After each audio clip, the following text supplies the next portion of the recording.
आज मैंने स्वप्न में रात्रि को कुछ ऐसा दृश्य देखा, बहुत ही भयानक दृश्य था प्रभु। जैसे भरत अपनी विशाल सेना सहित इधर आ रहा है और उनके साथ माता है और माताओं की दशा बहुत मलिन है। इसका क्या अर्थ हो सकता है प्रभु?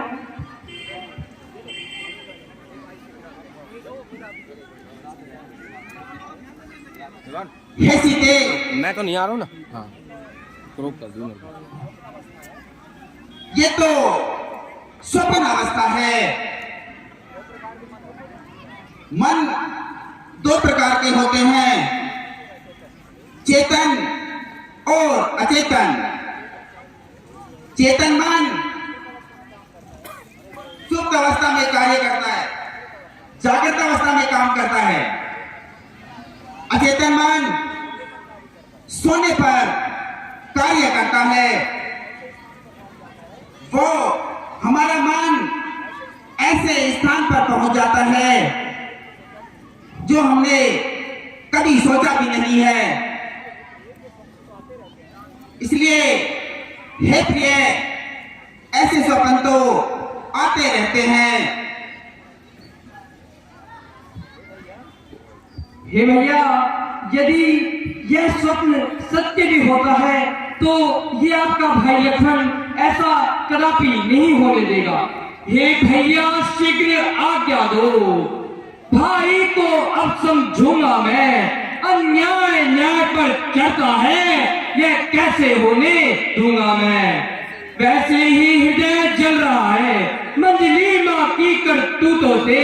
क्या दुख होता है, क्या दुख होता है राज छूटने का, पूछे कोई रजपूतों से।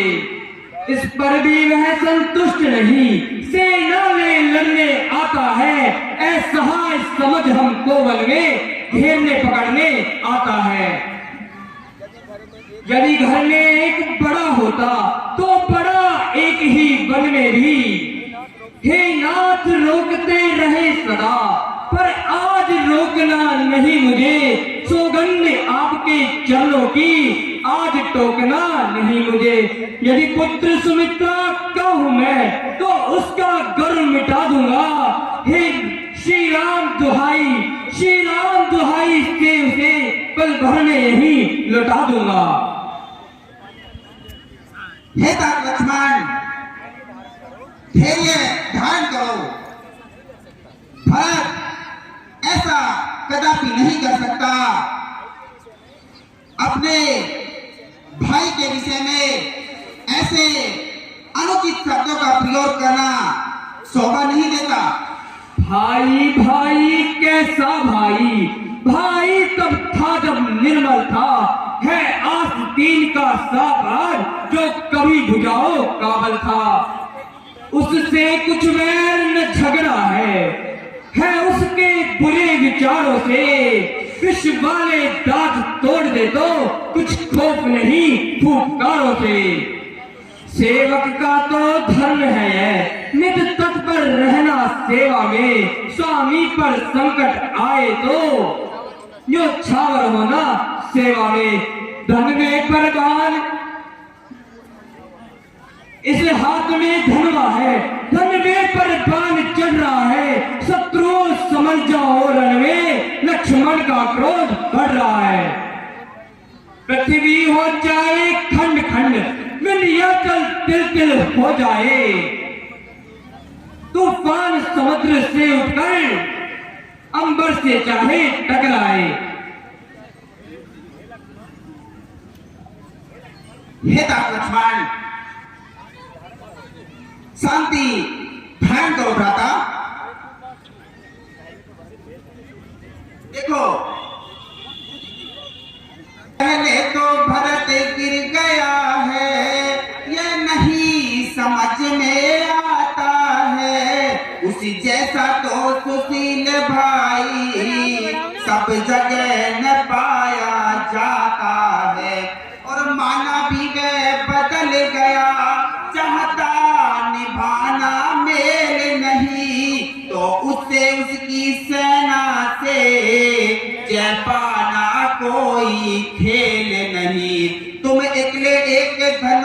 तुम पर कब तक रण में लड़ सकते हो, इतने दल वाले राजा से कैसे रण में लड़ सकते हो। इसलिए हे भ्राता,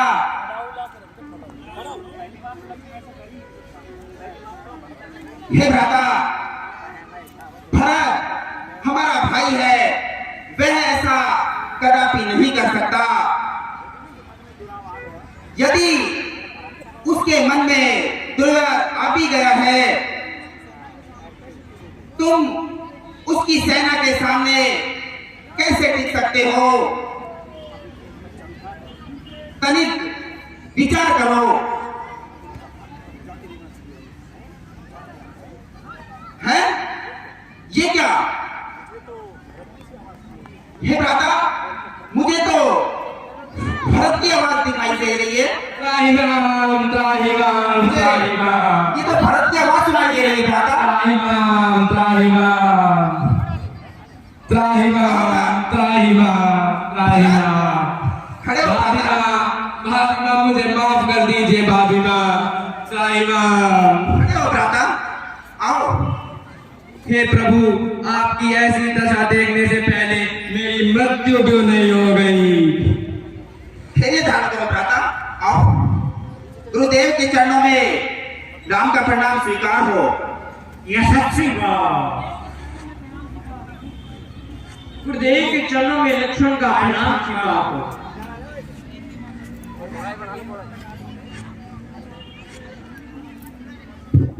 हे गुरुदेव, मैं ये क्या देख रहा हूं? सबके मन कैसे उदास हैं, और ये मेरी माताओं ने श्वेत वस्त्र क्यों धारण किए हुए हैं गुरुदेव? हे राम जी, आपके वनवास में आने के बाद आपके पिताजी ये दुख सहन नहीं कर सके। उन्होंने आपके विरह में अपने प्राणों का त्याग कर दिया है। हे गुरुदेव, ये क्या हुआ? एक बार कहो गुरुदेव, ये सब झूठ है। हे गुरुदेव,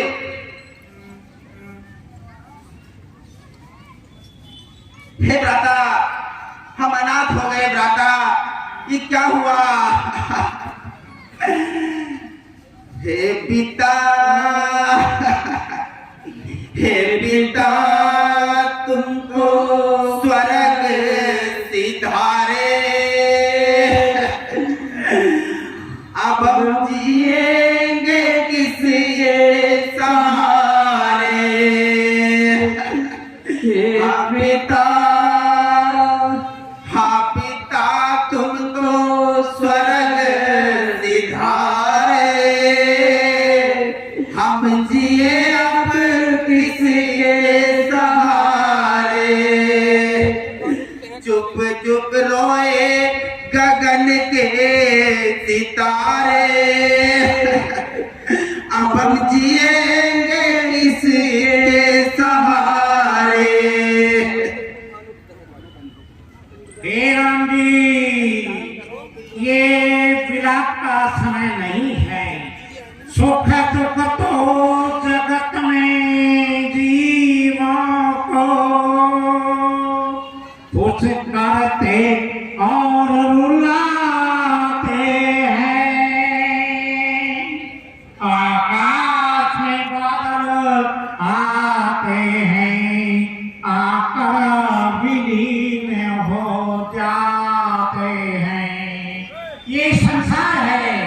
आप ये सुख और दुख जीवन में साथ चलते रहते हैं। आकाश पर बादल छाते हैं, विलीन हो जाते हैं। राजा दशरथ सोचने योग्य नहीं थे, वो कर्मवीर थे, अतएव उनके लिए सोच करना व्यर्थ है।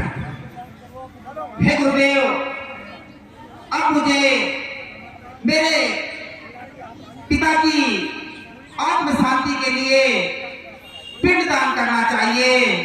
इसलिए हे गुरुदेव, आप मेरे साथ मंदना की नीति चलिए। वहां पिंडदान और तर्पण कराइए। ठीक है राम जी, ये आपकी बहुत ही श्रेष्ठ नीति है। आप उनके बड़े पुत्र थे, इसलिए ये कार्य आपके लिए ही सर्वथा ठीक रहेगा। हे पिताजी, मेरे पास वनों में केवल आपके तर्पण के लिए तिनको आदि के पुष्प हैं, आप इन्हें स्वीकार करें पिताश्री।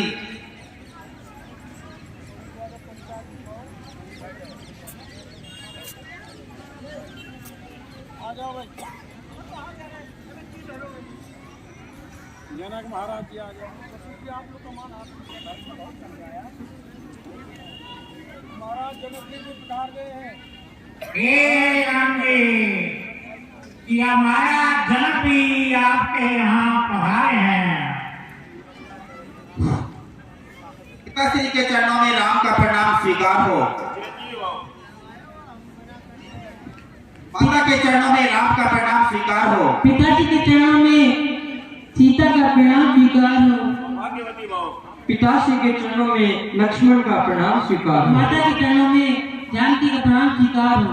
माता के चरणों में लक्ष्मण का प्रणाम स्वीकार हो। पिताश्री के चरणों में भरत का प्रणाम स्वीकार हो। माता के चरणों में भरत का प्रणाम स्वीकार हो। पिताजी के चरणों में शत्रुघ्न का प्रणाम स्वीकार हो।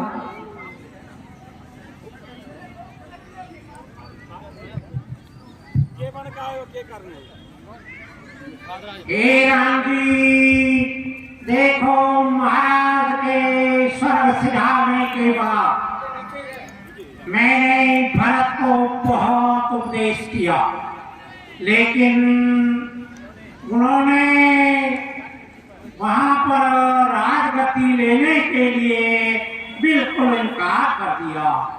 इनका विचार था कि बगैर भाई के मिले मैं आगे कोई भी कार्य नहीं करूंगा और मुझे सर्वप्रथम भाई से मिलना। अयोध्या के राज पर बड़े भाई का अधिकार है, इनका यही विचार था। और बड़े भाई के होते हुए छोटा भाई राज नहीं कर सकता, कि आपके कुल की रीति।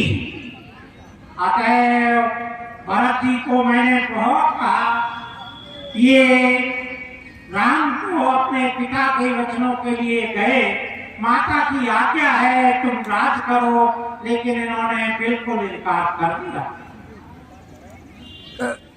बेटा भरत, तुम ये कैसी बातें कर रहे हो? अपने वचनों के कारण पिता ने अपने प्राणों का त्यागन कर दिया और हम उनके वचनों को त्यागे। आप कहते हो मैं अयोध्या वापस लौटूं? ऐसा नहीं हो सकता।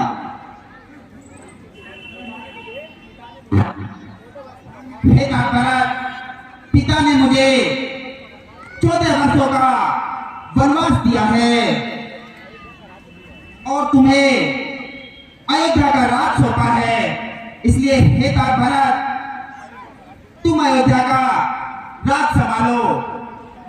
मैं 14 वर्ष के पश्चात अवश्य अयोध्या लौटूंगा। बेटा, तुम अपने धर्म का पालन करो और हम अपने धर्म का पालन करते हैं। ये भरत जी, देखो राम जी की जो भी आज्ञा है, ये 14 वर्ष रहे वन में और 14 वर्ष आप रहे अयोध्या में। उनके प्यारे प्रतिनिधि होकर देश में राज की सेवा में। हे भरत जी, धर्म यही कहता है कि आप 14 वर्ष अयोध्या में रहे, राम जी 14 वर्ष वन में रहे, तब तक इनके प्रतिनिधि बनकर आप अयोध्या की रक्षा करें। हे गुरुदेव, हे भ्राताश्री, मैं तो एक ही कारण से यहाँ पर आया हूँ। उस राज्य के असली अधिकारी सिर्फ आप ही हैं। हमारे परिवार की परंपरा है कि बड़ा पुत्र ही राज्य करेगा, इसलिए आप अपने इस दायित्व को स्वीकार कीजिए और अयोध्या पर राज्य कीजिए। लेकिन जैसा गुरुदेव कह रहे हैं कि मैं आपके प्रतिनिधित्व में 14 वर्ष शासन चला दूंगा, लेकिन राज्य के अधिकारी आप ही हैं और आप ही रहेंगे, और मुझे इसके लिए अवलंबन प्रदान कीजिए।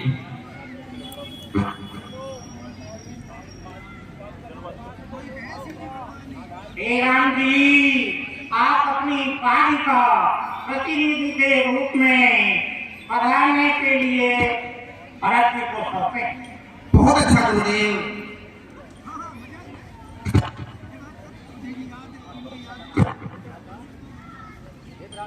हे भ्राता, ये मेरी चरण पादुकाएं हैं।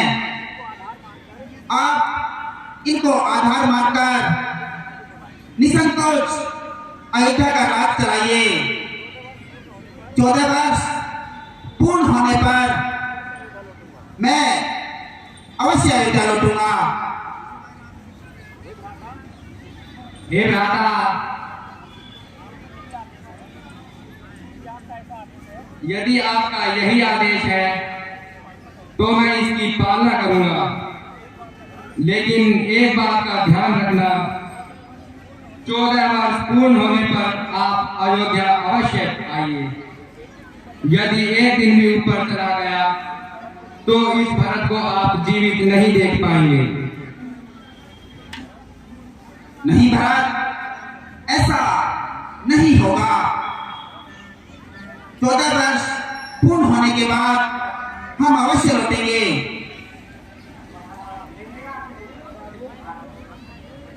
प्रभु करी कृपा पावरी दीनी, सादर भरत शीश धर दीनी।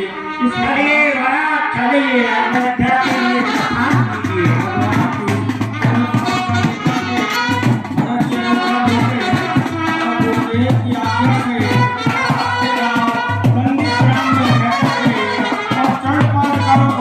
भगवान के राम के स्थान पर बैठेंगे और स्वयं राज करेंगे।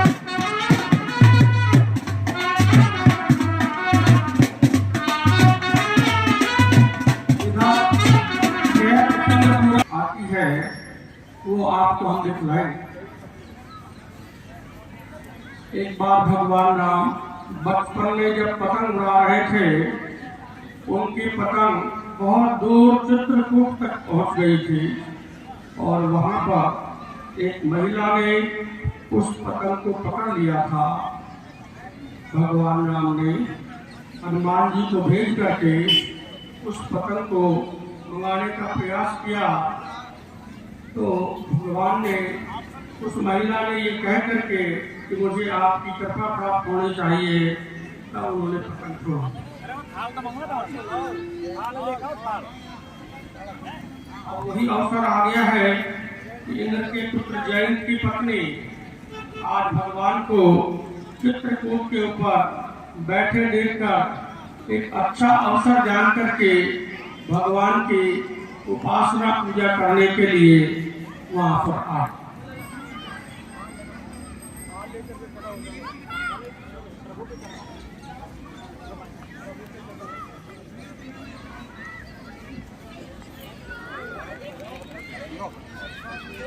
प्रभु के चरणों में प्रणाम स्वीकार। माता के चरणों में प्रणाम स्वीकार। जय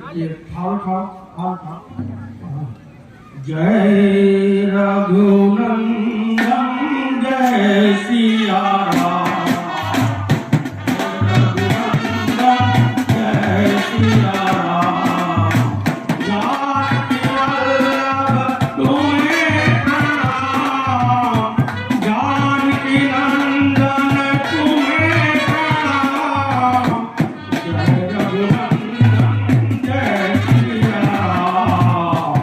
जय रघुनंदन जय सिया राम।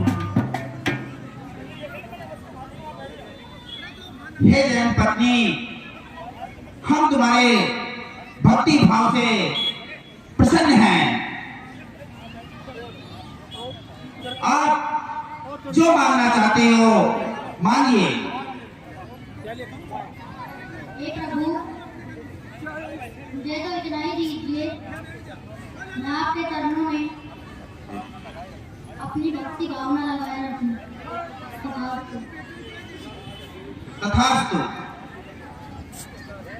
इधर जिस समय जैन पत्नी गई उसी समय भगवान राम ने और कुछ पुष्प चुन करके करने लगे। उसी समय पर इंद्र का पुत्र जयंत, हे प्रिय, आज किस प्रकार से आप पदभास लग रही हैं? आरती का हाथ सजाया, पुष्प रखे हुए हैं, क्या बात है, कहाँ गए थे आप? हे प्राणनाथ, चित्रकूट में भगवान श्री राम आए हुए हैं। मैं उनकी पूजा अर्चना करने के लिए गई हुई थी, इसलिए मुझे विलम्ब हो गया। हे प्रिय, ठीक है, तुम जाओ, लेकिन मैं देखता हूँ, अभी मैं जाता हूँ और आपके राम की परीक्षा लेता हूँ। ठीक है, आपको क्या चाहिए? हैं? ये कैसे भगवान है? स्वयं वनवासी वेश में और अपनी पत्नी का श्रृंगार करते हुए, मुझे तो लगता है मेरी पत्नी को भ्रम हो गया है। मुझे तो ये कहीं भी भगवान दिखाई नहीं दे रहे हैं। ये तो मुझे एक साधारण वनवासी प्रतीत हो रहे हैं। अगर ऐसी बात है तो मैं इनकी परीक्षा लेता हूँ। भगवान राम के विषय में संदेह करके, कौवे का रूप धारण करके और बाजा सीता जी के चरणों के अंदर चौक मार करके सुरपति सदधारी वाय सुकेशा सत्या रघुपति बल देखा सीता चरण चौथ हर भागा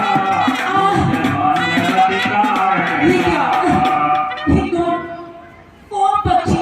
हे प्रभु, देखो, इस कौवे ने मेरे पाँव में चोट मार दी और मुझे घायल कर दिया। प्रभु, हे प्रिय, इसका दंड मैं इसे अवश्य दूंगा।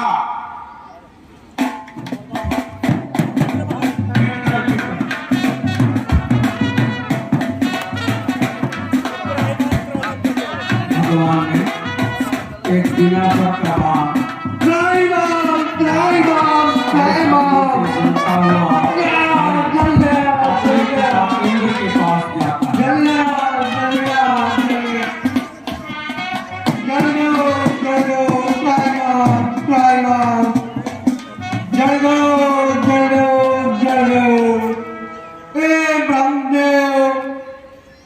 मेरी इस पीड़ा से मुझे मुक्त कीजिए। मुझे इस बात से बहुत ज्यादा जलन हो रही है, मेरे पीड़ा का निवारण कीजिए।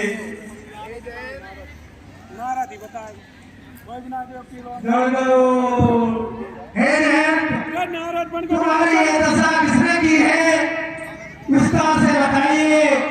रामदेव जी, मैं सीता मैया की और राम जी की परीक्षा ले रहा था। मैंने अपने पैर में चोट मार दी और राम जी ने मुझे ये दंड दे दिया। अरे जैन, तुमने तो बहुत बड़ा पाप किया है। मैं तुम्हारी कोई सहायता नहीं कर सकता, तो स्वयं श्री रामचंद्र जी है। तुम यहाँ से चले जाओ, मैं आपकी कोई मदद नहीं कर सकता। आपकी मदद केवल राम जी ही कर सकते हैं। जय जय जय जय पिताश्री मुझे इस पीड़ा से मुक्त कीजिए, बचाइए मुझे, बचाओ, मैं चला जा रहा हूँ। हे पुत्र, ये तुम्हारी दशा किसने की है? हे पिताजी, चित्रकूट में मैं राम जी की परीक्षा लेने गया था। मैंने सीता मैया जी के पैर में चोट मार दी और राम जी ने मुझे ये दंड दे दिया। हे पुत्र, तुमने घोर अपराध किया है। मैं तुम्हारी सहायता नहीं कर सकता। रामद्रोही का यहाँ पर कोई स्थान नहीं है। तुम यहाँ से चले जाओ। जागो, जागो, जागो, जागो, जागो, जागो। हे तीनों देव के स्वामी, मुझे इस पीड़ा से मुक्त कीजिए। मेरा सारा शरीर जला जा रहा है, मुझे मुक्त कीजिए। हे जयंत, तुम श्री राम के अपराधी हो। वे ही तुम्हारे कष्टों का निवारण करेंगे। पूरे त्रिलोक में केवल श्री राम ही ऐसे हैं, इसलिए तुम शीघ्र श्री राम के पास जाओ और अपने कष्टों का निवारण कराओ। तू खुद उनकी शरण में जाओ, ये मैं रिकॉर्ड कर रहा हूँ। वही तुम्हारा उद्धार करेंगे। जागो, जागो, जागो, जागो, जागो।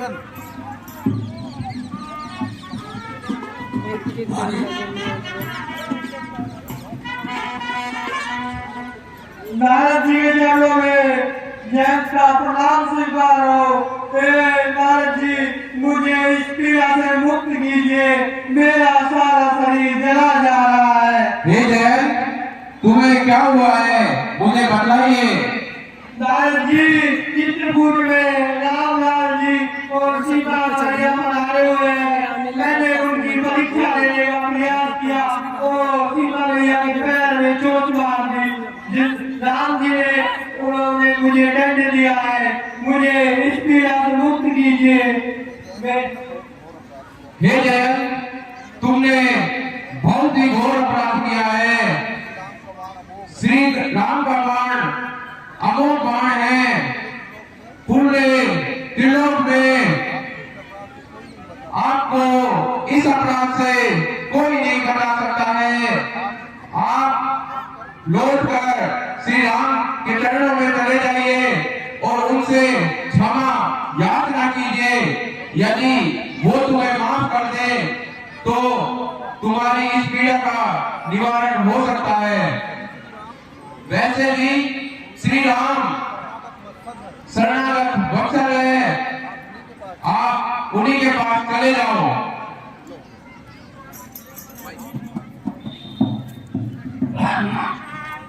जय राम, जय राम, जय राम।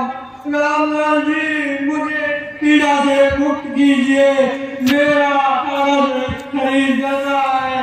मैं बहुत ही कष्ट में हूँ, मुझे क्षमा कीजिए, क्षमा कीजिए। हे जैन, वैसे तो तुमने घोर अपराध किया है, परंतु अब तुम मेरी शरण में आ गए हो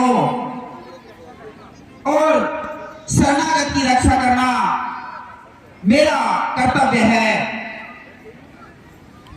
लेकिन इसका दंड तो तुम्हें अवश्य भोगना होगा।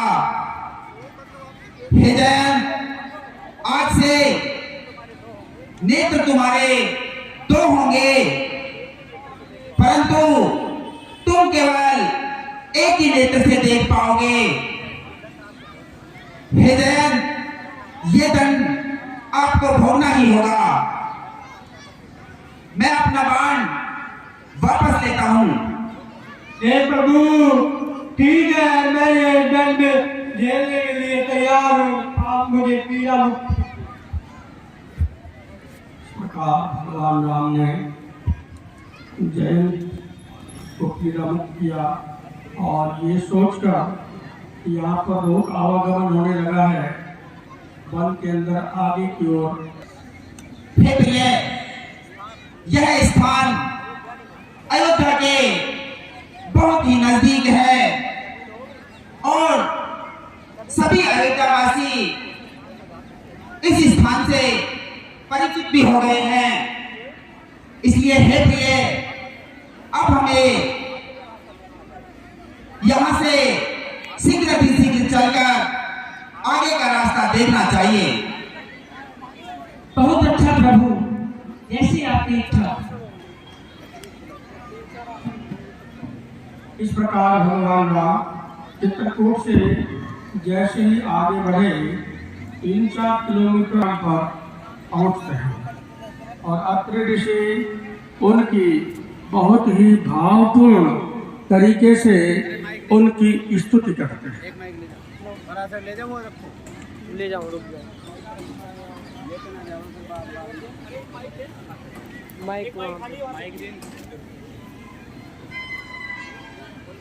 ऋषिराज के चरणों में राम का प्रणाम स्वीकार हो। आयुष्मान हो, ऋषिराज के चरणों में सीता का प्रणाम स्वीकार हो।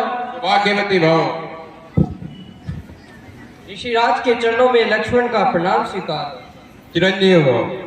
इधर ऋषि अत्रि उनके आइए रामलाल जी, मैं बहुत समय से आपकी प्रतीक्षा में था। आज वो दिन आ गया है जो आप मेरे सम्मुख हैं। मेरी इस पर्णकुटी को आप अपने चरणों से पवित्र कीजिए, आसन ग्रहण कीजिए। अत्रि ऋषि बड़े भावपूर्ण तरीके से उनकी स्तुति करते हैं। नमामि भक्त वत्सलम कृपालुशील कोमलम भजामि ते पदाम्बुजम अकामिनां स्वधामदम निकाम श्याम सुंदरम भवाम्बुनाथ मंदरम प्रफुल्ल कंजलोचनम मदादि दोष मोचनम अनूप रूप भूपतिम नतोह मुर्विजापतिम प्रसीद मे नमामि ते पदाब्ज भक्ति देहि पठन्ति ये स्तवम इदं नरादरेण ते पदम व्रजन्ति नात्र संशयम त्वदीय भक्ति संयुता। रंभ बाहु विक्रमं प्रभो प्रमेय वैभवं निसंग चाप सायकं धरं त्रिलोकनायकं दिनेश वंश मंडलं महेश चाप खंडनं मुनीन्द्र संतरंजनं सुरारि वृंद भंजनं मनोज बैरि वंदितं अजादिदेव सेवितं विशुद्ध बोध विग्रहं समस्त दूषणापहं नमामि इंदिरापतिं सुखाकरं सतां गतिं भजेश शक्तिसानुजं सतीपति प्रियानुजं पदंग्रिमूलये नरा भजन्ति हीनमत्सरा पतन्ति नो भवार्णवे वितर्क बीच संकुले विविक्तवासिने सदा भजन्ति मुक्तये मुदा निरस्य इन्द्रियादिकं प्रयान्ति ते गतिं स्वकम् अवेकमद्भुतं प्रभुं निरीहमीश्वरं विभुं जगद्गुरुं च शाश्वतं तुरीयमेव केवलं भजामि भाववल्लभं कुयोगिनां सुदुर्लभं सभक्तकल्पपादपं समं सुसेव्यमन्वहम्। इस प्रकार अत्रि ऋषि ने भगवान हे रामलाल जी, की और सीता जी को आप सीता जी को अनसुईया के आश्रम में भेज दीजिए। वहां पर अनसुईया सीता जी को पतिव्रत धर्म का कुछ उपदेश देंगी। और शिक्षा ग्रहण करेंगी। आप सीता जी को अनुसुईया जी के आश्रम में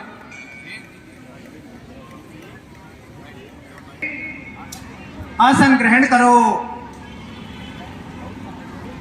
बहुत समय से मैं आपकी प्रतीक्षा में थी।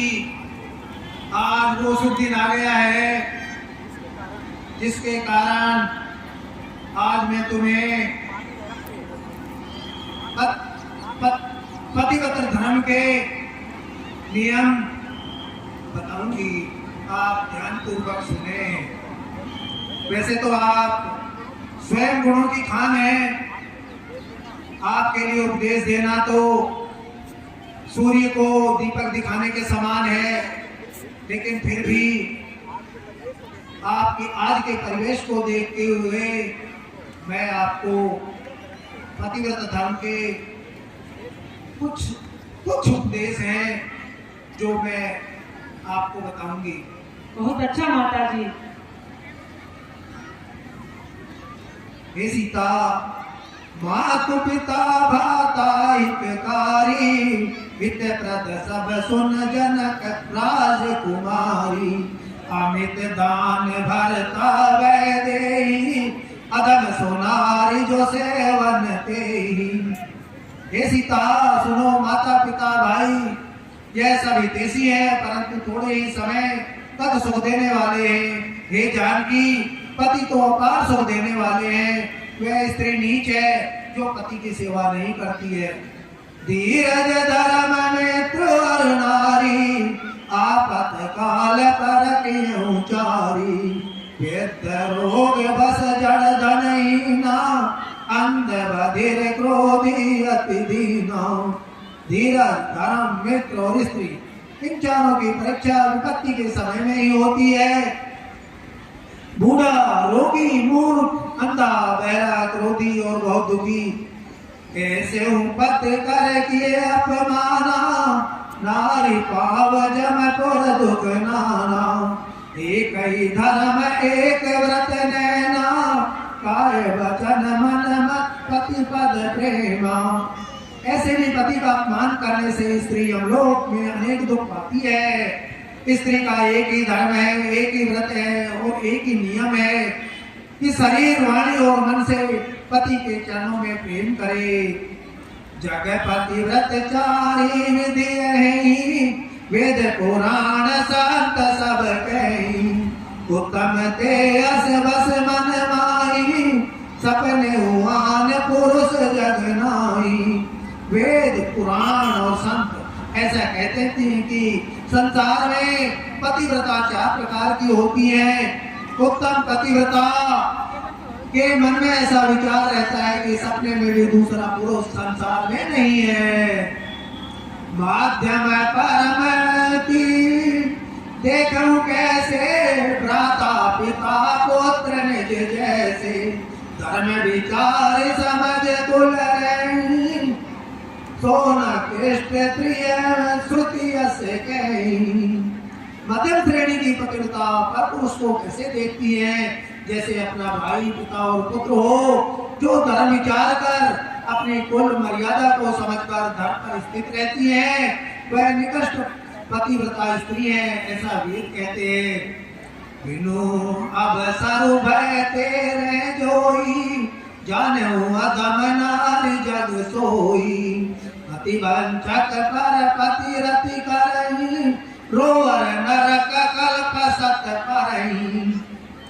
जो स्त्री बिना समय पाए अथवा डर से धर्म पर स्थित रहती है, जगत में उसे अधम स्त्री जानना चाहिए। जो पति को छलकर दूसरे पति से रति करती हैं, वह 100 कल्प तक रोर और नरक में पड़ती हैं। क्षण सुख लागी जन्म सति कोटि, दुख न समझते ही समय को कोटि। बिनु श्रम नारी परम गति लेहि, पतिवती धर्म छाड़ चल गई। क्षण भर के दुख के लिए 100 करोड़ जन्मों के दुख को भी स्त्री न समझे, उसके बराबर दुष्ट और कौन है। जो स्त्री छल को छोड़कर पतिव्रत धर्म में स्थिर रहती है वह गरीब बिना परिश्रम के ही परम गति को प्राप्त होती है। पतिव्रत कुल जन्म जय जाई, विधवा होई पाई करुणाई। हे सीते, जो स्त्री पति के विरुद्ध रहती है वह जहां जाकर जन्मती है वहां जवानी में ही विधवा हो जाती है। ऐसी स्त्री को महान उल्टा कहा गया है।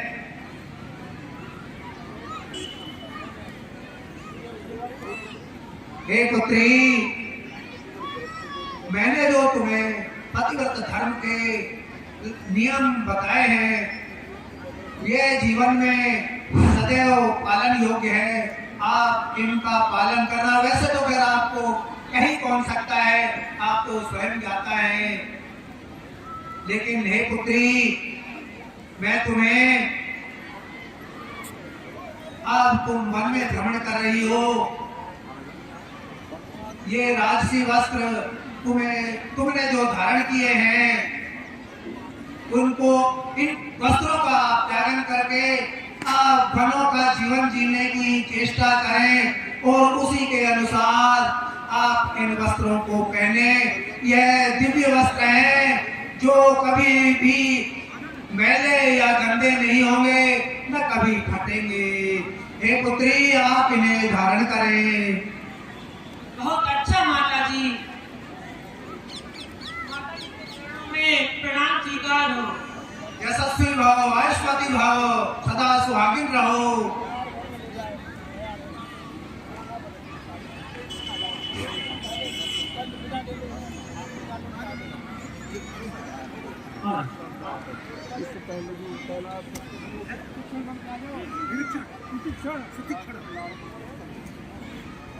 इधर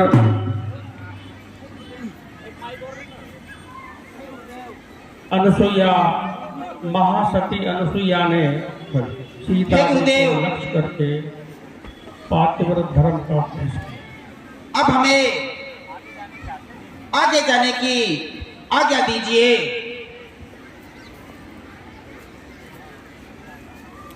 हे रामलाल जी, वैसे तो मेरा मन नहीं कर रहा है आपको यहां से भेजने के लिए, लेकिन आप जाना ही चाहते हैं तो यहां से कुछ दूरी पर ही ऋषि मुनियों का आश्रम है, आप वहां पर चले जाइए। बहुत अच्छा गुरुदेव, जैसा आप कहेंगे हम वैसा ही करेंगे। जैसे ही भगवान राम गुरुदेव के चरणों में प्रणाम स्वीकार हो। आयुष्मान भव। और सीता आगे गहन वनों में बढ़ते हैं। थोड़ी सी दूर आगे चलने पर ही उन्हें एक विराज नाम का राक्षस मिलता है और रास्ते में ही सीता जी का हरण करके वो दिशा में ले जाके छोड़ देता है। दोनों भाई मिलकर उस विपत्ति से मुकाबला करते हैं और उस राक्षस का अपने युद्ध कौशल से उसका मुकाबला करते हैं।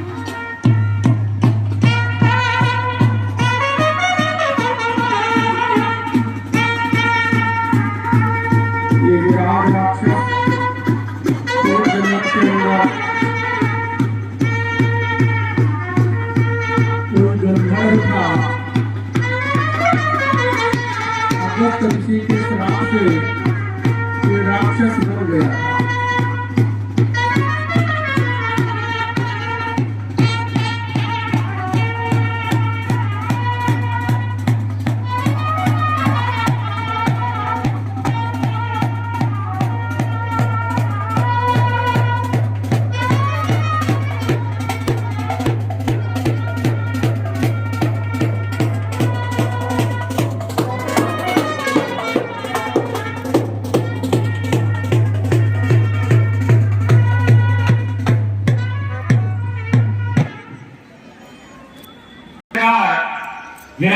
बंद करने के पश्चात भगवान स्वयं ऋषि मुनियों से मिलते हुए आगे की तरफ बढ़ते हैं।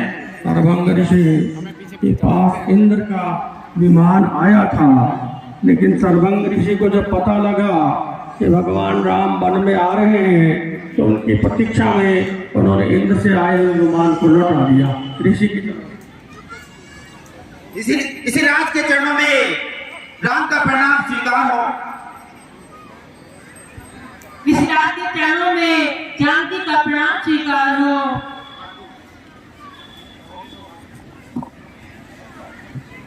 इसी रात के चरणों में लक्ष्मण का प्रणाम स्वीकार हो। आयुष्मान भव।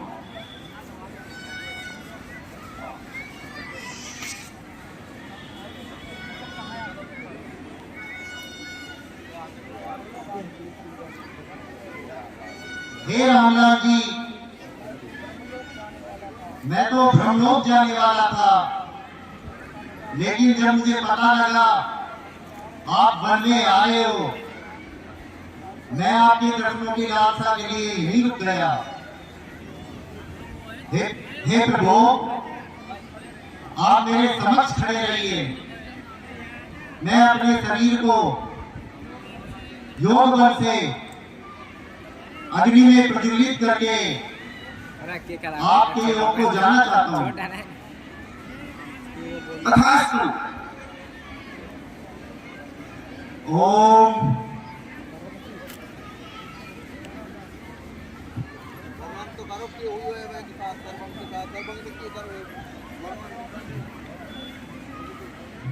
आगे जैसे ही ऋषि लोगों के साथ भगवान राम आगे बढ़ते हैं, इसी रात के चरणों में प्रणाम स्वीकार हो। हरियों का ढेर देखते हैं।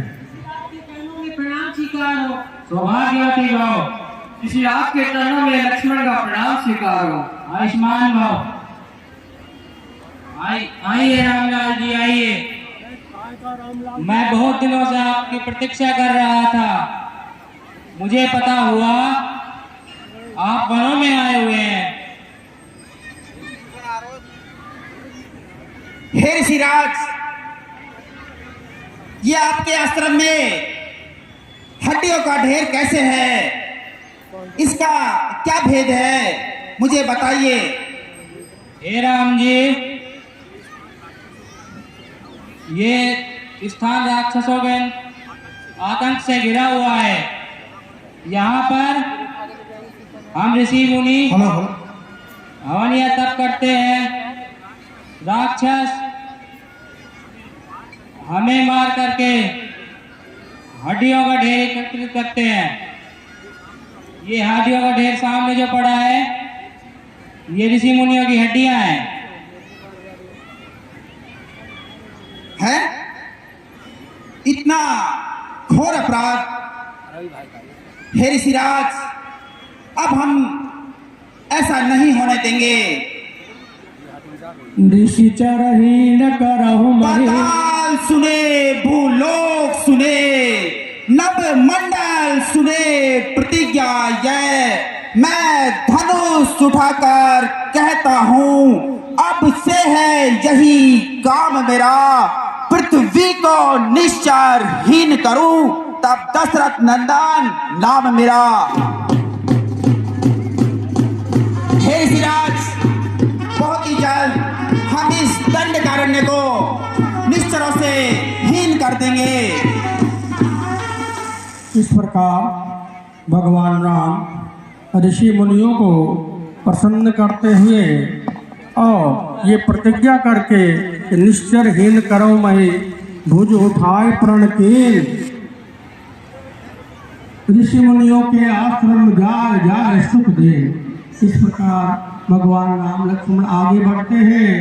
तो आगे जाते हैं तो क्या देखते हैं कि एक सुतीक्षण ऋषि अपने भाव में डूबे हुए और नृत्य कर रहे हैं, भगवान के भजन के अंदर डूबे हुए हैं।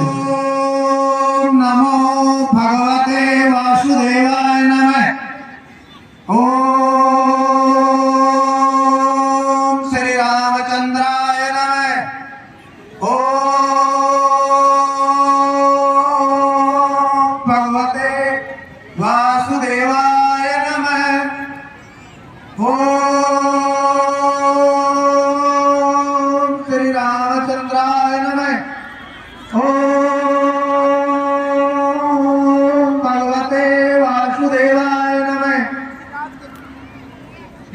के चरणों में राम का प्रणाम स्वीकार हो।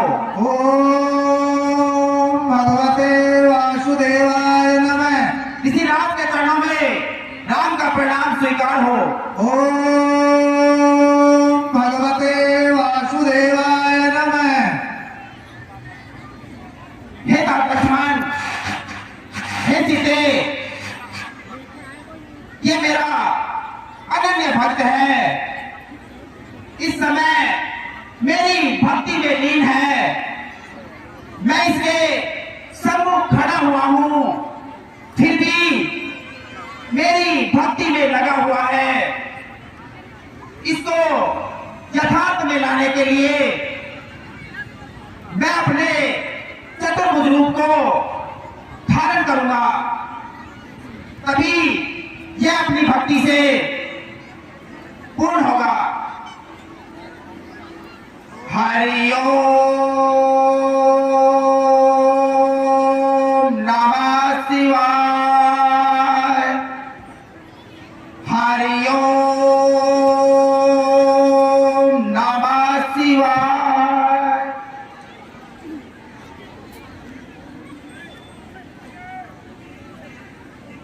हरि ओम नमः शिवाय।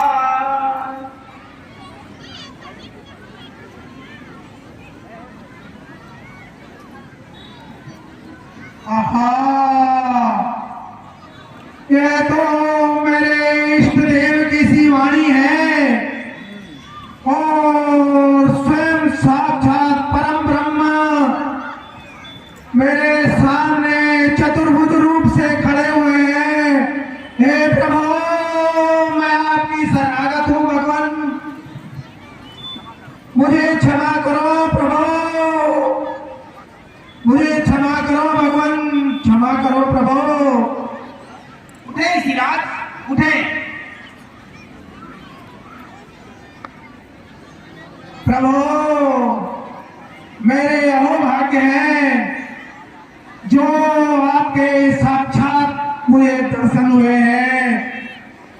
मैं बहुत दिनों से आप ही की प्रतीक्षा कर रहा था। वो दिन आ गया जब मैंने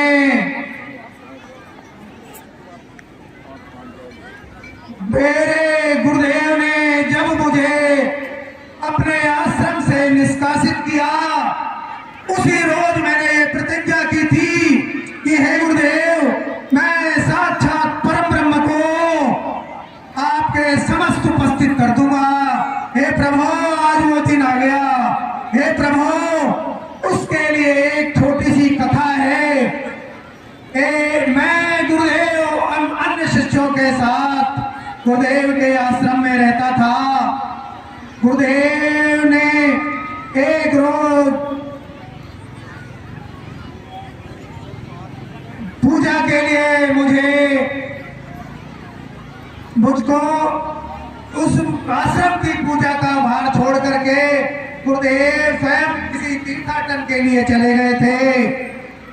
तब मैं भगवान सालग्राम को तालाब में स्नान कराने ले जा रहा था प्रभु।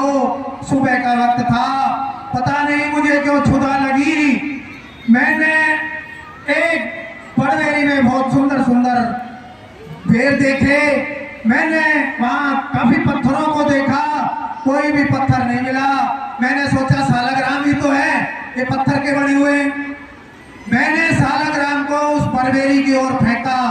प्रभु, पेड़ तो टूट गए, लेकिन सालग्राम जी तालाब में समा गए भगवान। उसके बाद मैंने सालग्राम को बहुत तलाश किया। हे प्रभु, जब वो नहीं मिले और मैंने सोचा कि गुरुजी नाराज होंगे, तो मैंने वही गीली मिट्टी का सालग्राम बनाया और उसकी पूजा करके गुरुदेव के आश्रम में उसे विराजमान कर दिया।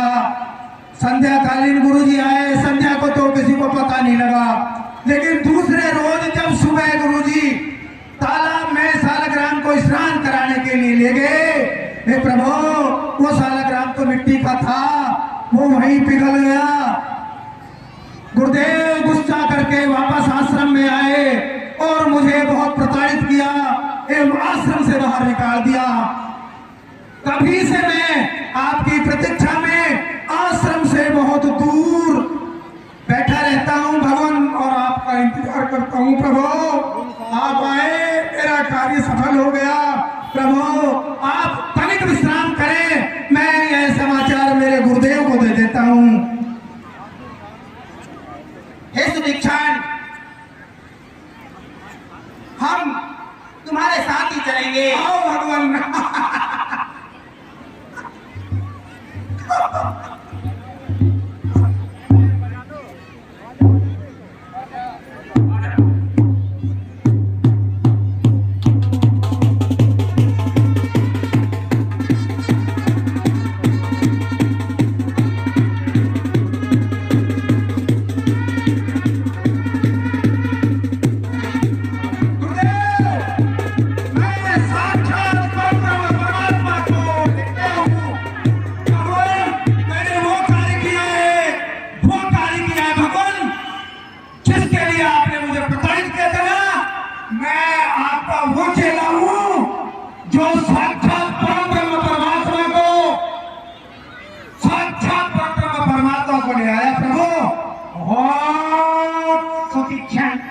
ये तो बड़ी प्रसन्नता की बात है। आहा, आज तुझे शाबाश, क्या शाबाशी दो। मैंने तो आज जो कार्य मैं बहुत समय से सोच रहा था, साक्षात कर दिखाया। अरे आपको दंड भी मेरे काम आयो। ठीक है, तुझे मैं बड़ी प्रसन्नता तेरी बहुत प्रशंसा के साथ बधाई देता हूँ। ऋषिराज के चरणों में राम का प्रणाम स्वीकार हो। आयुष्मान भव।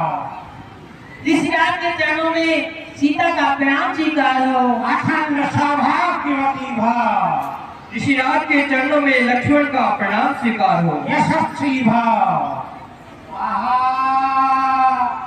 हे रामलाल जी, मुझे जब से ये पता चला कि आप दंडकपुर में प्रवेश कर चुके हैं, तभी से मैं इस प्रतीक्षा में था कि मेरे आश्रम पर आप कब पधारेंगे।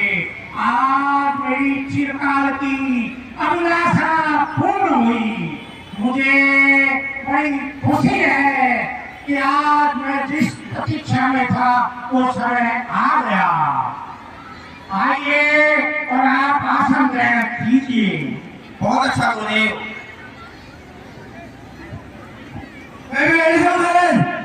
हे गुरुदेव।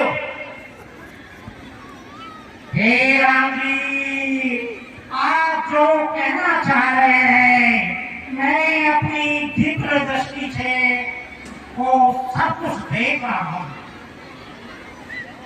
हे गुरुदेव, वैसे तो आप सब जानते हैं हमने किस कारण से जन्म लिया है।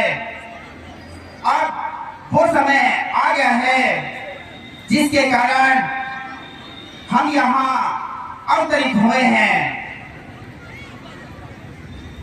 हे रामलाल जी,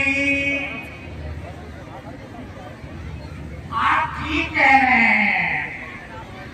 मैंने ये अपनी दिव्य दृष्टि से देखा है कि आप आगे आने वाले समय में बहुत ही चुनौतियों से गुजरने वाले हैं। राक्षसों से आपका सामना होना है। हे राम जी, इसलिए मैंने आपके लिए बहुत ही दिव्य वस्त्रों को, अस्त्र शस्त्रों को एकत्रित कर रखा है। यद्यपि मेरे आश्रम में कोई आसुरी शक्ति यहाँ नजदीक नहीं आ सकती। हे रामलाल जी, राक्षस महामायावी है। अतः आज मैं आपको कुछ दिव्य दृष्टि प्रदान करूंगा। ये जितने भी दिव्य अस्त्र शस्त्र मैंने इसी समय के लिए एक एकत्रित कर रखे हैं। आप इससे पहले एक ही आपके लिए रास्ता है। देखो, रावण बड़ा मायावी है, उसने भी भगवान शिव से बहुत वरदान प्राप्त कर रखे हैं। अतएव हमको भी मायावी शक्तियों के सामने के लिए भगवान शिव की आराधना का एक ऐसा मंत्र है जिसको मैं आपको दूंगा, तो भविष्य में आपकी पूर्ण रक्षा करेगा। देखो, भगवान शिव चिदानंदी सुधा सागर जगत के पालक हैं। आप भगवान शिव शरणागत भक्तों की रक्षा करने वाले हैं, चैतन्य के स्वामी हैं, त्रिभुवन रूप धारी हैं। उनको बारंबार मन ही मन प्रणाम कीजिए। ऐसा करने के बाद आप ये मानिए कि शिव के ये संसार शिव को शिवलिंग के रूप में पूजता है। इसलिए मैं आपको उस दिव्य जो मंत्र है उसका कुछ उच्चारण कर और मन में धारण करना मैं उच्चारण करता हूँ। परमपिता परमात्मा शिव ज्योति बिंदु स्वरूप है, दिव्य दृष्टि विधाता है, बिंदु ज्योति स्वरूप है, गुणों के भंडार है, आग के पंजे से छुड़ाने वाले हैं, सृष्टि के आदि व अंत के ज्ञाता है, आनंद के सागर है, सुख दुख से न्यारे है, शांति के दाता है, दिव्य बुद्धि के दाता है, अनेक पावर है। हे रामलाल जी, उनका बहुत तरह से मैं ज्यादा बखान नहीं कर सकता। अतएव मैं यही कहूँगा कि भगवान शिव का मणि धारण करते हुए उनसे ये प्रार्थना करूँगा कि जो दिव्य अपने पास शक्तियाँ हैं उनको आपको प्रदान करूँ और वो आपको जीवन में आगे रास्ते में काम आए।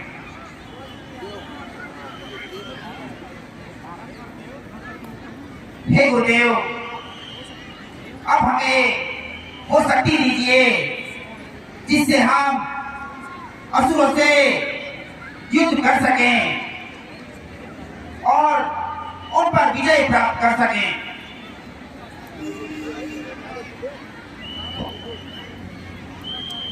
हे रामलाल जी, आप खड़े हो और जो मैं दीपक दे रहा हूँ उन्हें धारण कीजिए। देखो, ये धनुष जो शिव ने त्रिपुरासुर के वध में काम लिया था और उसके पश्चात उन्हें प्रदान हुआ था, आज मैं आपको ये धनुष प्रदान कर रहा हूँ। अतः इस धनुष का मैं आपको कुछ बखान भी करता हूँ। इस धनुष पर चढ़ाया बाबा कभी खाली नहीं जाएगा और जो कर्कश है उसमें से जो गान भी आप इस पर लगाएंगे वो शत्रुओं का संग्रह कर वापिस इस तुरंत में लौट आएगा। अतः आप इसको धारण कीजिए।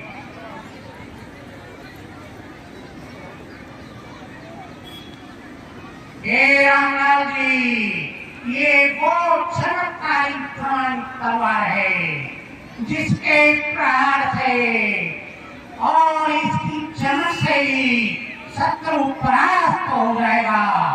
ये बड़ी ही दिव्य तलवार है, आप इसे भी धारण कीजिए।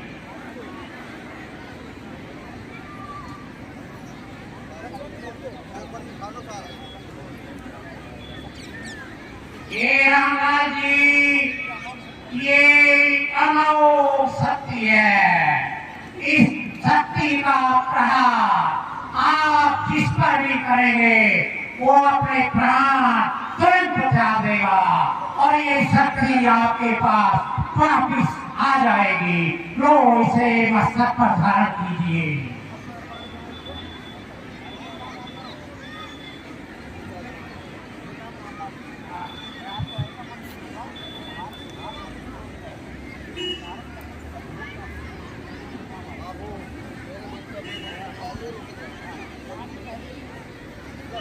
हे राम जी, एक आदित्य हृदय स्तोत्र मंत्र है जो मैं आपको कान में दे रहा हूँ।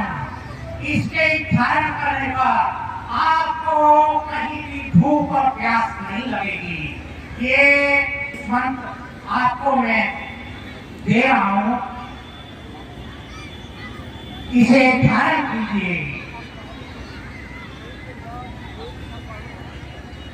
ये वो तीर है जो शत्रु का संहार कर तुरंत वापिस लौट आएगा, और ये वो वर्षा है जिससे चमक से और इसी धार से जिस पर भी प्रहार हो गया तो शत्रु जीवित नहीं बचेगा।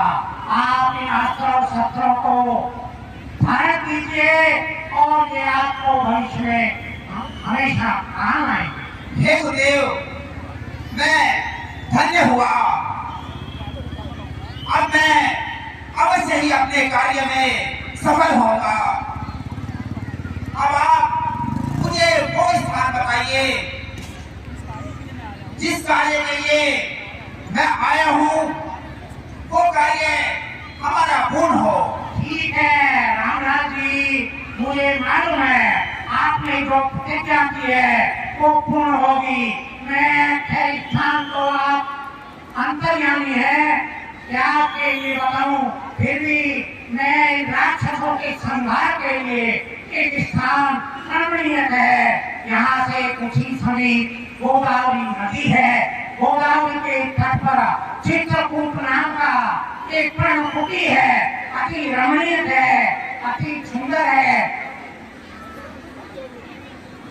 इसमें पंचवटी जो स्थान है उस पर आपको निवास करना है, क्योंकि पंचवटी के चारों तरफ राक्षसों का भारी मात्रा में इकट्ठा होकर वहाँ आतंक रहता है। अतएव आप उस पंचवटी स्थान पर जाकर बैठकर और वहाँ ये अपने प्रतिज्ञा का पालन कर पाए।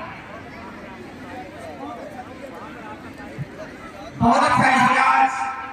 आपका कार्य ये पंचवटी नामक स्थान है, यही पूर्ण करेगी। बहुत अच्छा गुरुदेव, हम ऐसा ही करेंगे। अरे सुतीक्षा,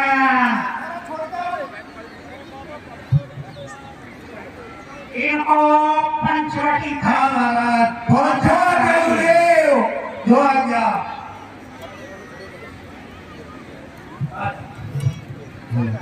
आओ प्रभु, आओ आओ आओ। हे राम जी, यह वो स्थान है जो गोदावरी नदी के तट पर है। यह पंचवटी के नाम से प्रसिद्ध है। आप यहाँ निवास करें, बहुत ही रमणीक स्थान है। हे प्रभु, इस स्थान पर आप रहिए और मुझे आज्ञा दीजिए कि मैं आपका स्मरण करता रहूं, मेरे हृदय में आपका स्मरण बना रहे। बहुत अच्छा ऋषिराज। इस प्रकार भगवान पंचवटी पर पहुंचे और संक्षेप में राम और लक्ष्मण थोड़ी देर के लिए जान चल। हे भ्राता, वास्तव में ये स्थान बहुत ही रमणीक है। चारों तरफ हरियाली ही हरियाली है। गोदावरी, इधर गोदावरी नदी का भी वास है, जहाँ पर हम कुछ समय व्यतीत कर सकते हैं। लेकिन हे भ्राता, मेरे मन में एक शंका है, आप मेरी शंका का निवारण कीजिए। हे प्रभु, ईश्वर और जीव, इनमें क्या भेद है? हे प्रभु, मुझे जरा इस विषय में विस्तार से बताइए। हे तात लक्ष्मण,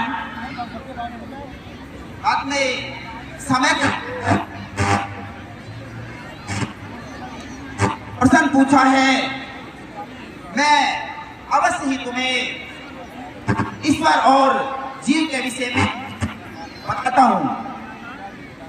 हे भ्राता, मैं और मेरा, तू और तेरा, यही सब माया है जिसने भी सब जीवों को अपने वश में रख लिया। इंद्रियों के विषय में जहां तक बन जाता है उसे माया जानना चाहिए। इसके दो भेद हैं, एक है विद्या और एक अविद्या। अविद्या दुख और दुष्ट देने वाली है। इसी के वश में होकर जीव इस संसार रूपी कुएं में गिरता है। एक है विद्या जो इस सारे जगत की रचना करती है, क्योंकि गुण उसके अधीन है। जो ईश्वर से प्रेरित है, तीनों गुणों को तिनके के समान जो समझता है वह वैराग्यवान होता है। धर्म से वैराग्य, योग से ज्ञान होता है। ज्ञान, ये ज्ञान ही मोक्ष का दाता है। हे भाई, जिसमें भी जिससे मैं शीघ्र प्रसन्न हो जाता हूं वही मेरी भक्ति है। हे भ्राता, मैं धन्य हुआ। मेरी शंका का आपने निवारण कर दिया। इस प्रकार पंचवटी में रहते हुए भगवान राम और लक्ष्मण की ज्ञान वैराग्य की चर्चा चलती रही। इसी बीच शूर्पणखा रावण की बहिनी, दुष्ट हृदय दारुण नख अहिनी, पंचवटी सो गई के बारा, कल भई जुगल कुमारा।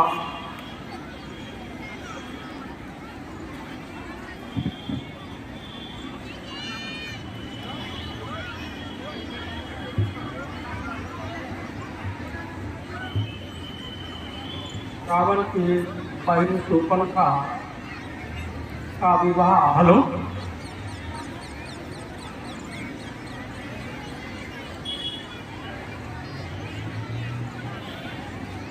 दिग्विजय नामक